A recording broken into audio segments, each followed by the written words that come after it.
qui reprennent, qui se poursuivent et qui ne s'arrêteront jamais, Inch'Allah, sauf si un mal irréparable nous touche. Je voudrais vous parler aujourd'hui d'un sujet qui me paraît moins important. Je pense qu'à partir du 1er février prochain, le régime algérien devra changer un petit peu sa relation avec d'abord son propre peuple, d'abord avec son propre population et sa société civile, où il sera obligé, je pense, de changer sa relation avec la communauté internationale. Parce qu'à partir du 1er février 2022, les États-Unis d'Amérique vont envoyer leur nouvelle ambassadrice, une nouvelle ambassadrice qui est considérée comme une dame de fer.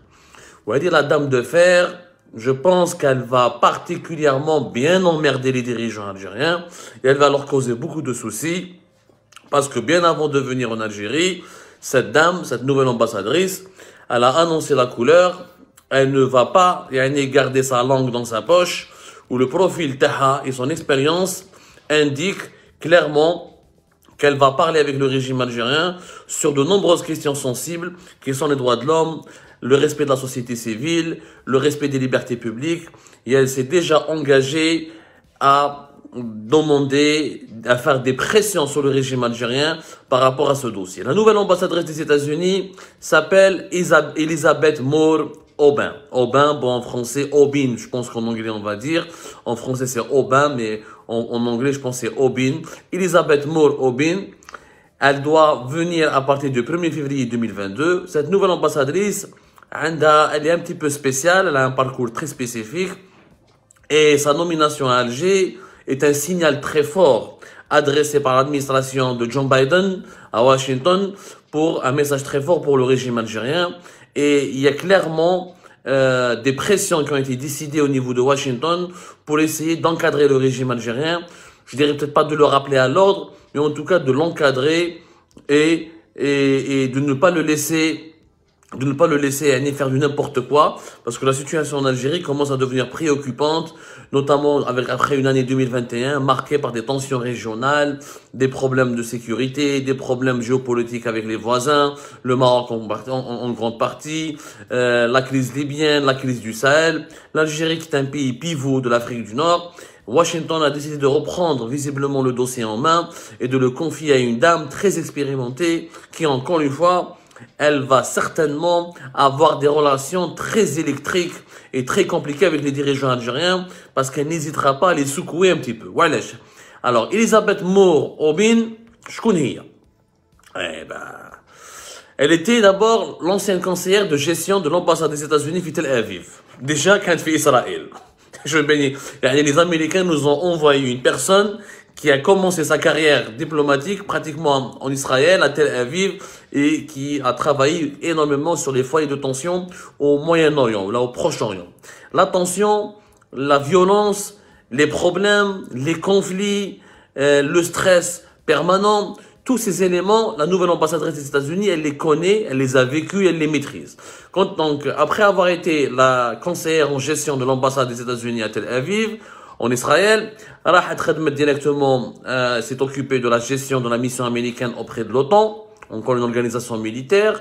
Elle a occupé les fonctions d'assistante spéciale en charge de la coordination des opérations diplomatiques en Irak, un pays en guerre. L'Irak, elle est belle comme je fait, ou l'intervention des Américains fait l'Irak, qu'est-ce que les Américains ont fait en Irak. C'est pas la peine de revenir là-dessus. Je pense que tout le monde, ceux qui nous suivent, sont en train de nous... celles et ceux qui nous suivent connaissent déjà ces vérités-là. Après l'Irak, elle s'est occupée de la coordination des opérations diplomatiques en Afghanistan. En Badika, à la fin, elle a eu un poste, je crois comme si une récompense. Après Tel Aviv, après l'OTAN, après l'Irak et l'Afghanistan, au Canada, où Elisabeth Moore Aubin est devenue chargée d'affaires de l'ambassade américaine au Canada. Et là, je pense, ce sera une année très très intéressante. Un début de 2022 va nous permettre de voir à ce que l'influence de Washington, le retour des États-Unis d'Amérique sur l'échiquier politique algérien, parce que c'est un retour, parce que les États-Unis d'Amérique, durant la période Trump, ils s'en foutaient totalement de l'Algérie. Donald Trump, l'administration Trump s'en foutaient, ils ont conclu l'accord, ils ont validé la souveraineté ils ont reconnu la souveraineté du Maroc sur le Sahara occidental parce qu'ils voulaient qu'Israël soit reconnu par le Maroc, qui est l'un des pays les plus importants du Maghreb. Donc, c'était juste uniquement au-delà de ce registre, au-delà des relations maroco-israéliennes et l'acceptation d'Israël par les pays arabes et les pays musulmans. L'administration de Donald Trump ne s'intéressait pas du tout aux problèmes régionaux ou là aux problèmes politiques qu'il y a dans la région du Maghreb. Le Maghreb, pour Donald Trump, n'existe même pas.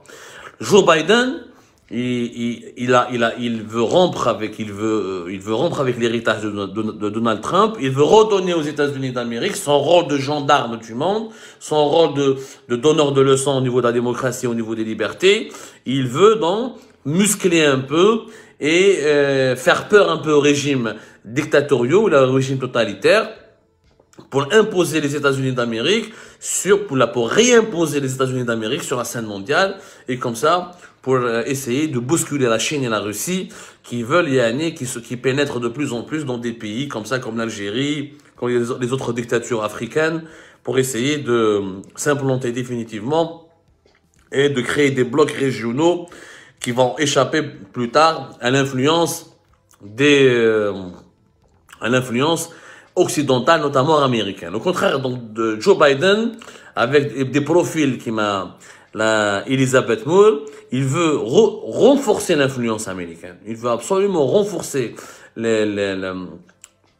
l'influence américaine. Il veut que les États-Unis d'Amérique inspirent la peur, le respect et je dirais pas la terreur, mais en tout cas la peur et le respect au régime totalitaire. D'ailleurs, elle a dit, la nouvelle ambassadrice des États-Unis, elle a dit quelque chose qui m'a frappé. Elle a dit au Sénat américain, devant les sénateurs, si je suis confirmé, ma plus haute priorité sera de garder chaque Américain en sécurité en Algérie. Ma plus haute priorité sera de garder chaque Américain en sécurité en Algérie. Donc, c'est dire que les États-Unis d'Amérique continuent de percevoir l'Algérie comme étant un pays qui risque de connaître des problèmes sécuritaires, des menaces terroristes, ou là, des crises d'insécurité. Et ça, c'est inquiétant. Les États-Unis d'Amérique, ou là, leurs diplomates, ou là, les fonctionnaires de la Maison-Blanche, ou là, les lobbyistes américains ne parlent pas pour rien dire. Généralement, Yajma'a, qui a hadro, il s'appuie sur des documents, il s'appuie sur des évaluations, il s'appuie sur des rapports, il s'appuie sur des données. La sécurité en Algérie préoccupe énormément les États-Unis. Et ça, c'est inquiétant. Je pense, à mon humble avis,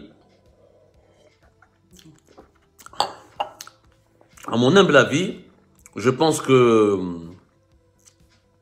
l'administration américaine a des rapports bien fouillés, ou a des informations qu'elle a bien récoltées, ou a des informations recoupées, qui indiqueraient qu'il y a une possibilité qu'un scénario de violence en Algérie serait possible. Qu'il est probable, en tout cas. Voilà, qu'il est probable que le régime algérien qui donne l'impression qu'il domine totalement le champ politique, qu'il domine totalement son peuple, cette impression n'est pas véridique à 100%, et qui ne serait pas capable de perdurer le statu quo pendant encore longtemps, et ça peut éclater à n'importe quel moment. Et quand je dis ça peut éclater, il peut y avoir des émeutes, il peut y avoir des manifestations qui seraient réprimées dans le sang, il peut y avoir un enchevêtrement entre les problèmes régionaux algériens, les problèmes algériens et les problèmes régionaux, avec tout ce qui se passe au Sahel, avec tout ce qui se passe en Libye. La situation d'Algérie est très fragile. Les Américains le perçoivent ainsi. L'Algérie est perçue par la Maison-Blanche comme un pays fragile, comme une dictature, c'est sûr, un pays fragile, comme un pays qui pourrait sombrer dans l'insécurité, comme un pays qui pourrait menacer la stabilité de la région. La vision américaine vis-à-vis de notre pays, et elle est même inquiétante et vraiment alarmante. J'espère que les Américains se trompent. En tout cas, j'espère que cette nouvelle ambassadrice pourra un petit peu remettre les pendules à l'heure avec les dirigeants algériens, et que la pression de cette diplomate, de cette nouvelle ambassadrice, j'espère qu'elle payera, et j'espère qu'elle réussira à faire peur un peu aux dirigeants algériens pour qu'ils se remettent en cause, et pour qu'ils remettent en cause un peu leur certitude.